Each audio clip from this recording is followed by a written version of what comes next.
எல்லா ஒத்துழைப்பையும் நல்வோம் என்று விவசாய பெருங்குடி மக்கள் அத்துணை பேருடைய சார்பாக ஒரு உறுதிமொழியையும் நல்ல எண்ணத்தையும் உங்களிடத்தில் தெரிவித்துக் கொண்டு உரையை முடித்துக் கொள்கிறேன். நன்றி, வணக்கம். இந்த நிகழ்ச்சியில் சில கருத்துக்களை சொல்வது பொருத்தம் என்ற அடிப்படையில் நான் தெரிவிக்க நான் விரும்புகின்றேன். தமிழ்நாட்டில் வேளாண்மை பள்ளி 1900 மேலும்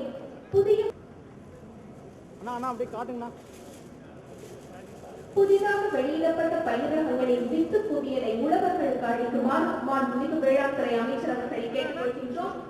வித்து குவியலை பெறும் விவசாயிகள் கடலூர் மாவட்டம் கருப்பஞ்சாவடியை சார்ந்த திரு வி கே குமரகுரு அவர்கள், கொப்பளத்தை சார்ந்த உழவர் டு பாண்டி அவர்கள், வீராசாமி அவர்கள்,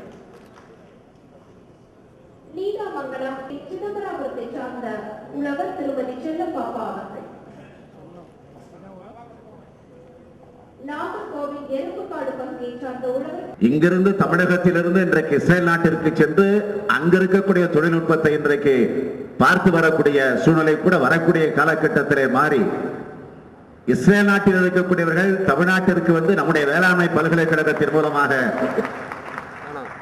இன்றைக்கு நிறைவேற்றப்படக்கூடிய இந்த முன்னேற்றத்தை கண்டு அதை அவர்கள் பாடமாக ஏற்றுக்கொள்ளக்கூடிய ஒரு சூழ்நிலை வந்தாக வேண்டும். அப்படிப்பட்ட ஒரு நிலை நிச்சயமாக வரும்.